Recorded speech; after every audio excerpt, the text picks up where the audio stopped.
This is Dr. Lawrence Brown. I'm back here again at the invitation of my friend Eddie Redzovic.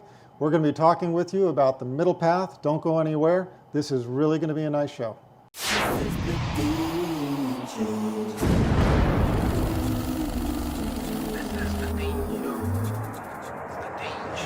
Peace be with you. Welcome to the Deen Show. I'm Eddie, your host. Another week, another exciting episode, another exciting guest is about to come out in a minute. We're going to be talking about the middle path. People become religious, quote unquote, and now they might end up doing some very extreme things. And then the whole religion gets blamed. And then some people experience the truth. They realize there is a purpose in life. They start to live it. They enjoy it, but then they slack off and they go to another extreme. They become extremely neglectful of their responsibilities. So how do we, as those who have come to know what the purpose of life is, we're living a way of life that's pleasing to the Creator, how do we stay on the middle path? Well, we got our brother coming out who's got a ton of experience, a ton of years in Islam. My next guest, Dr. Lawrence Brown, with him here on the Deen Show. When we come back, don't go anywhere. This is the Deen Show. This is the Deen Show. This is the Deen Show. This is the Deen Show. This is the Deen Show. This is the Deen Show. This is the Deen Show. This is the Deen Show. And my next guest started off as an atheist, that's right, tried very hard to be a Christian, and now he's on the Deen Show. He's figured out the purpose of life and how we're going to stay on the moderate path. We're going to get his experiences in life, in the Deen, with my next guest, Dr. Lawrence Brown. Come on out. Alhamdulillah, wa la ilaha illallah, wa Allahu Akbar. Allahu Walaikum assalam wa Akbar. barakatuh. Subhanallah. Peace be with you. Assalamu alaikum. Wa alaikum salam. How are you, Sheikh? How you been, Dr. Brown? Well, alhamdulillah, good. Long time. I know, look at that. It's been a long time, yeah. How's life been? How's everything been going in your Things are part of the good. world? Yeah, no, things are good. You know, people know you from the program that we did originally, and that was actually back in 2007, 8? I mean, it was, what, yeah, it's got to be about 6 or 7 years ago. We talked about you coming from the atheist logic, Right. and then you grew out of that. Right, and actually look for more on that coming up, because I'm doing a lot of work on how to refute atheism right now.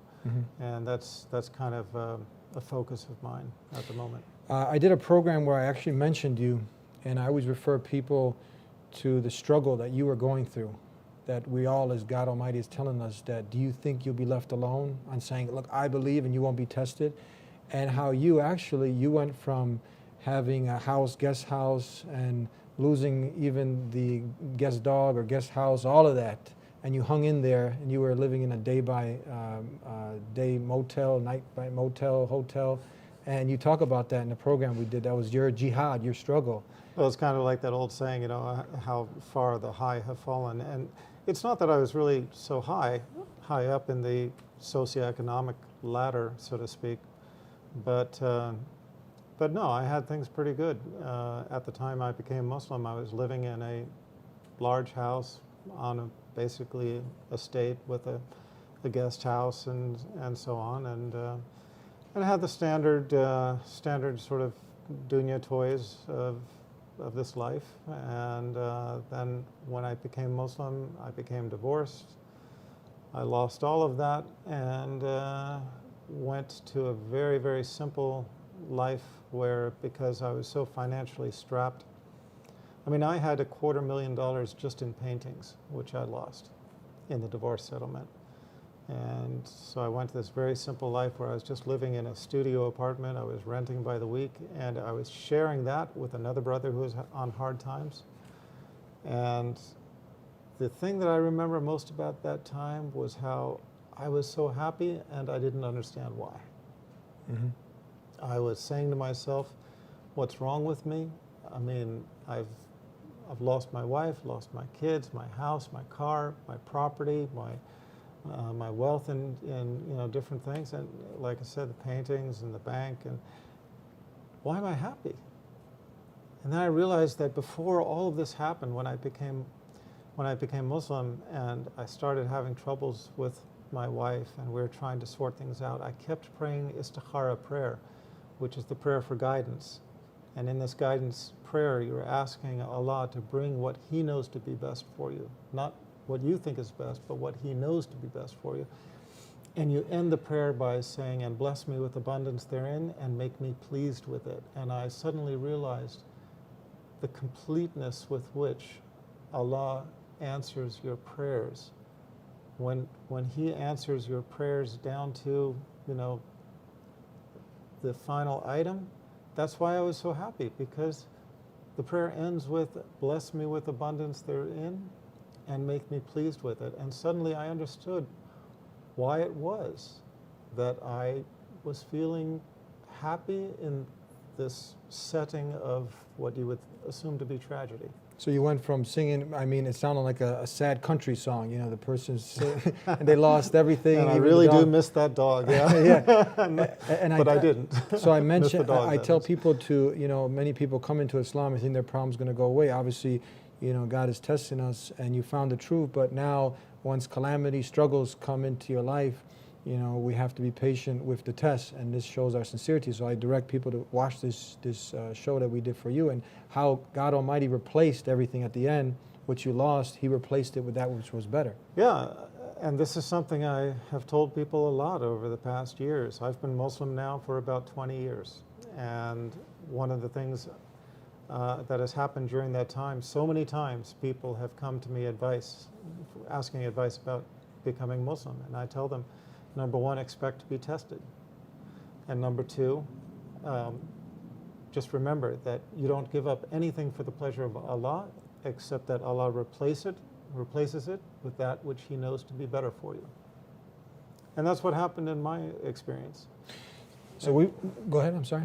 Well, it kind of leads into our discussion about the middle path, because I've seen so many people over the last 20 years deviate in different directions away from the middle path.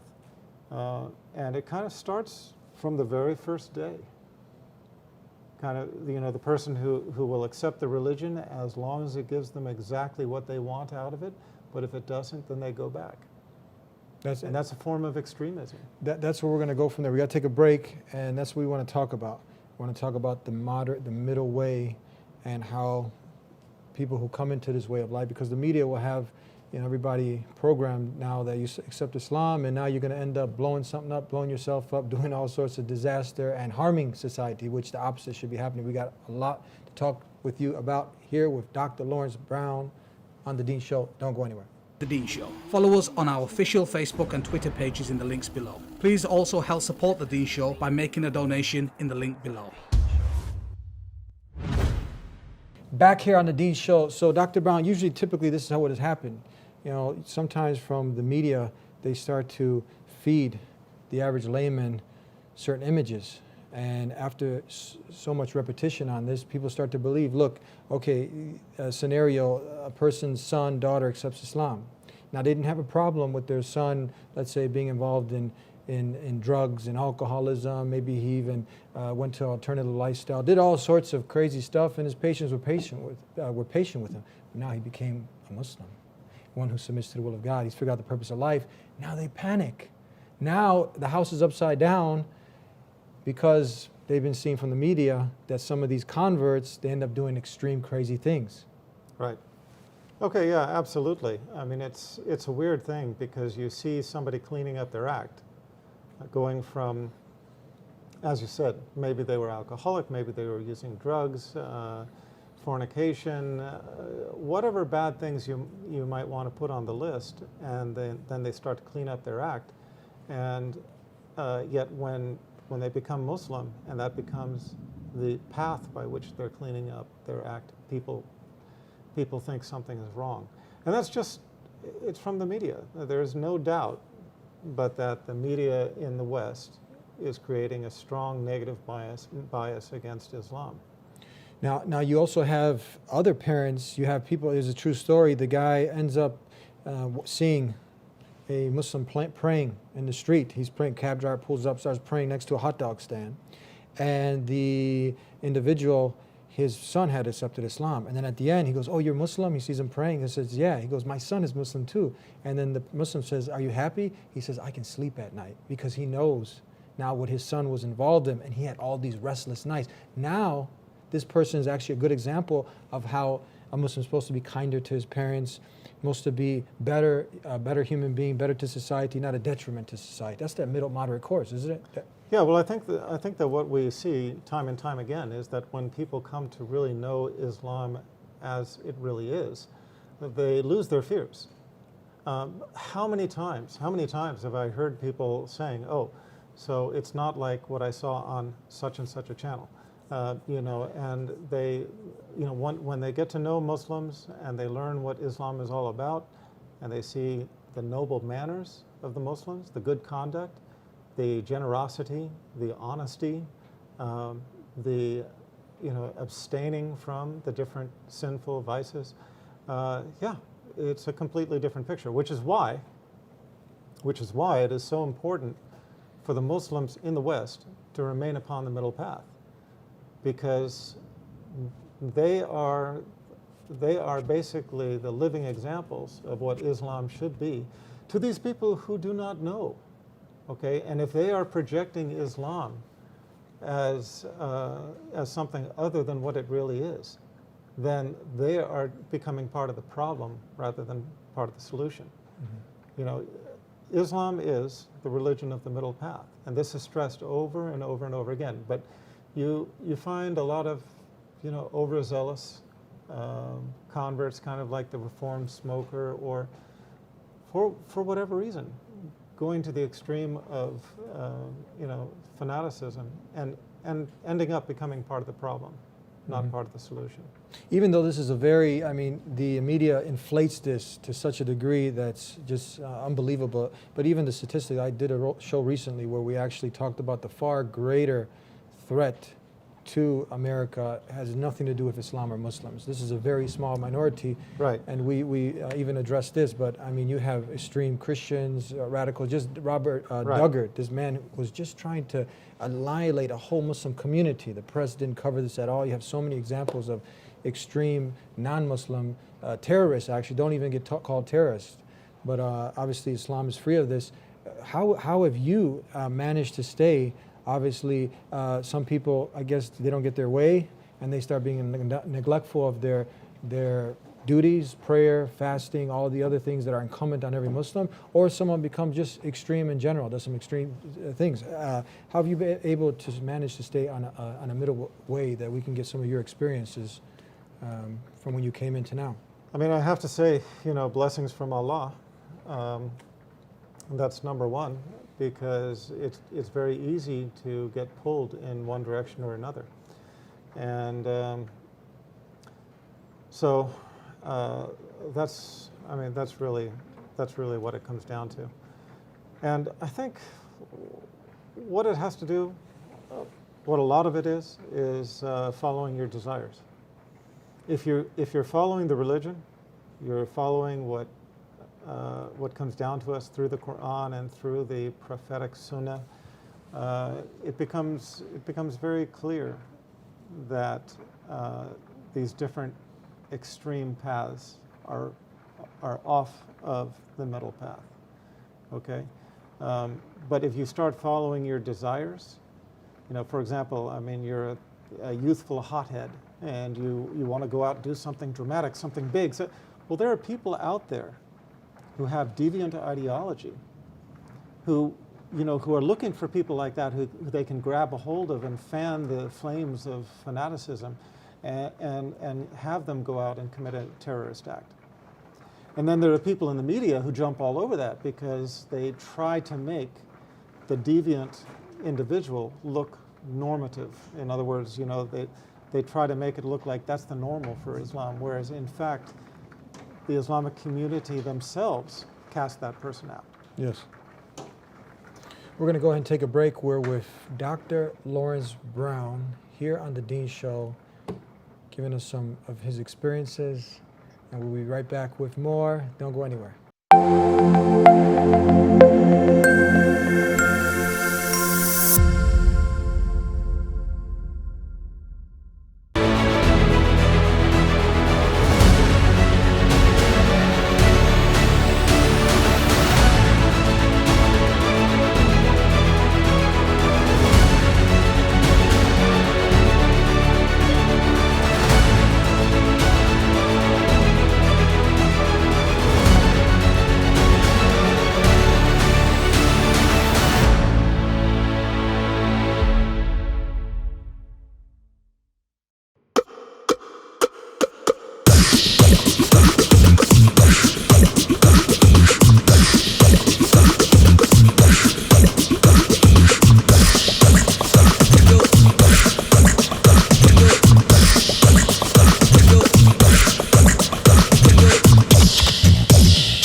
alaikum!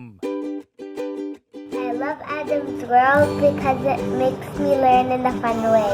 That Adam has a green face and orange hair. I like this song. I like how Adam sings. I like Adam's world because it makes me happy.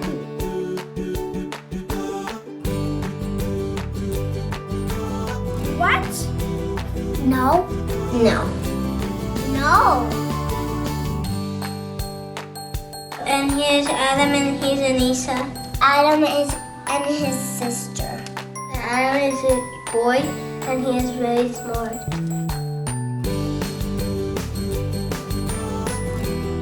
Download the new Adam's World app at adamsworldapp.com and let's help tomorrow's Muslims today.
What are you going to do with it if somebody's been trying to deliver something to you, like we've been trying to deliver the truth, that there's only one God, that you worship him alone, not his creation?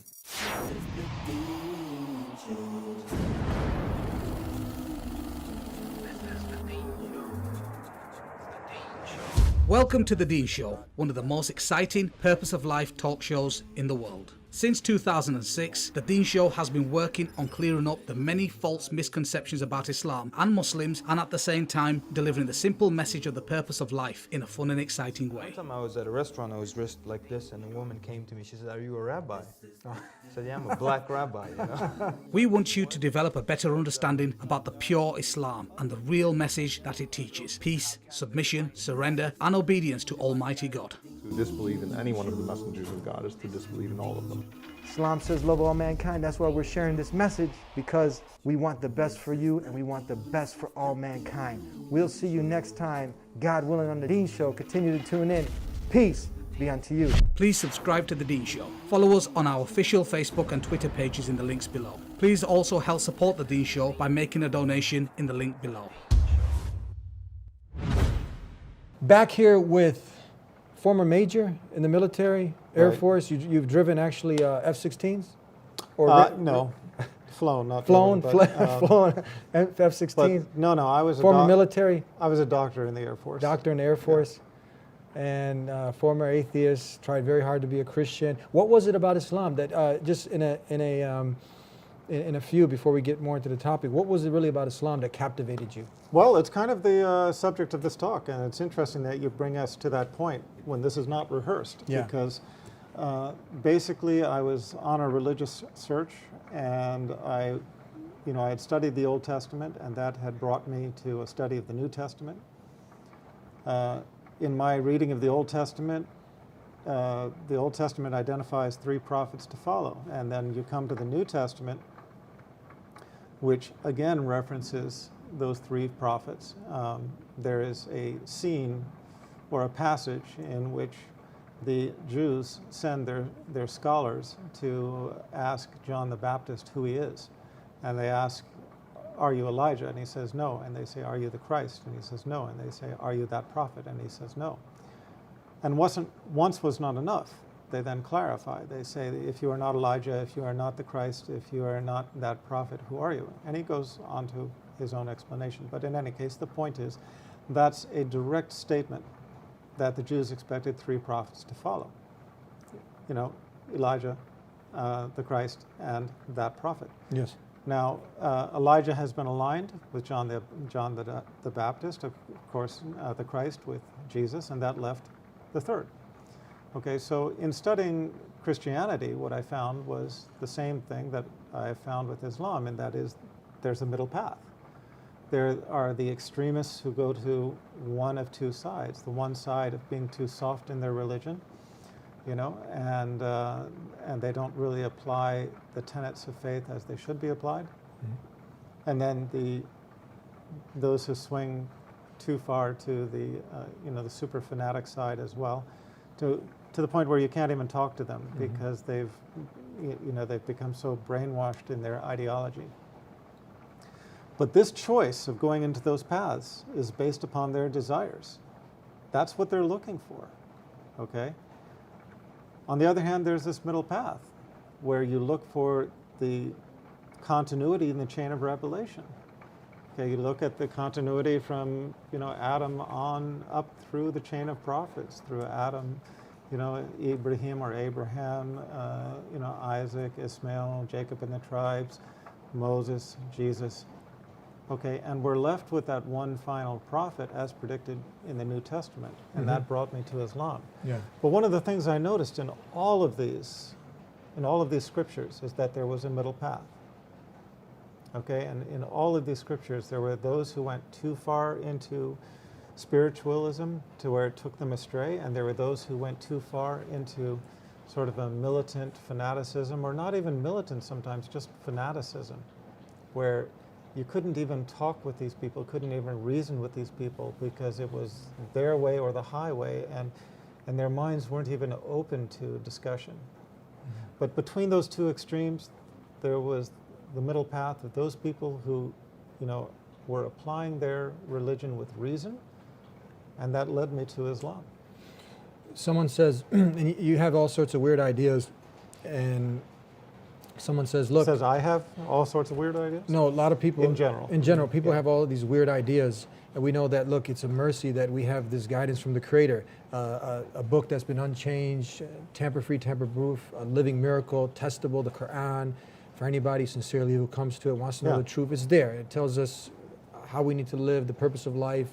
It's as bright as the day, as bright as the sun, for anyone who wants to see who's sincere. Now someone says, look, all these religions, they're basically the same.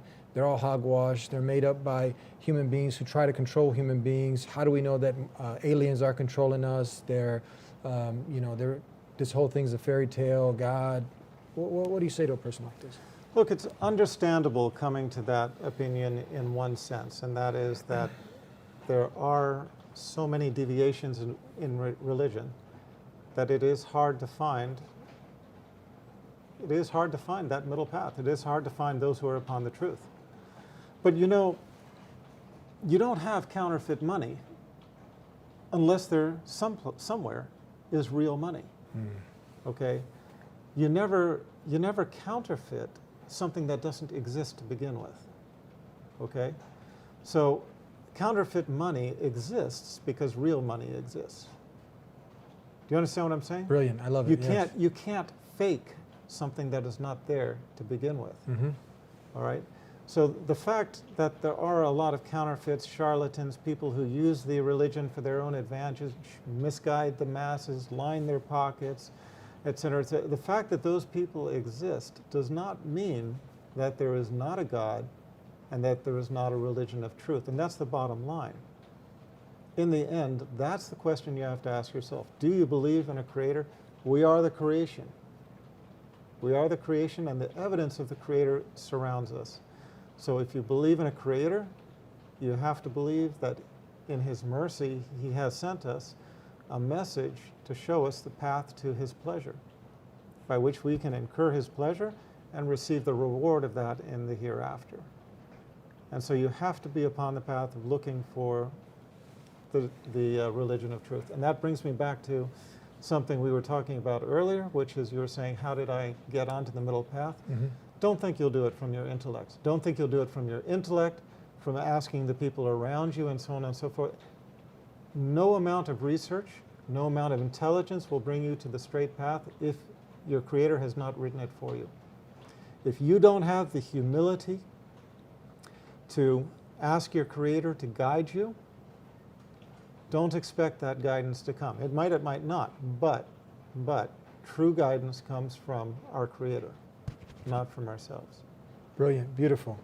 Tell us now, for the White House, maybe they want to invite you down to give a nice presentation about Islam and Muslims, maybe Harvard University, maybe another organization wants to get a hold of you, or some people just want to get in contact with you to ask you some questions or read some of your books. Tell us how they can find you.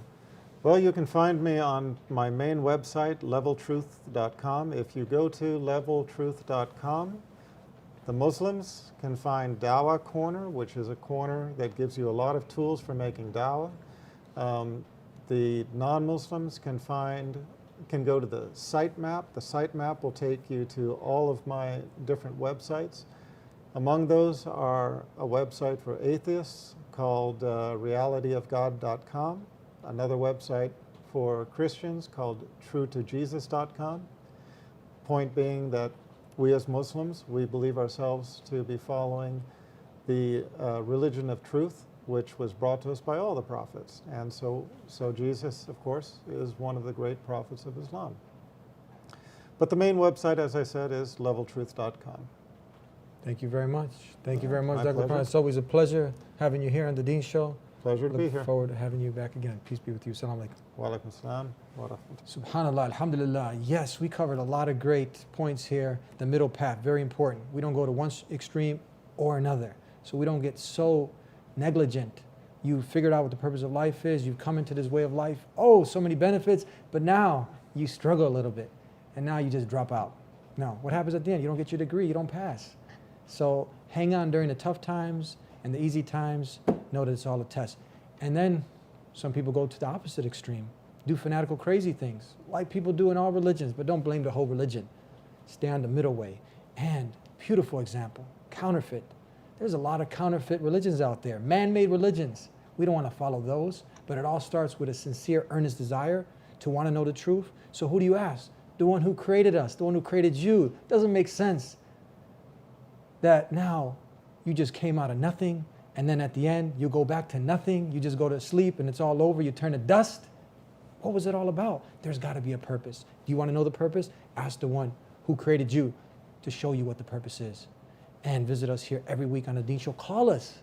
Start a healthy dialogue. 1-800-662-ISLAM. Subscribe to the channel if you haven't already. Share our shows and come back every week for another exciting episode here on the Deen Show. We'll see you next week. Peace be with you. Please subscribe to The Deen Show. Follow us on our official Facebook and Twitter pages in the links below. Please also help support The Deen Show by making a donation in the link below.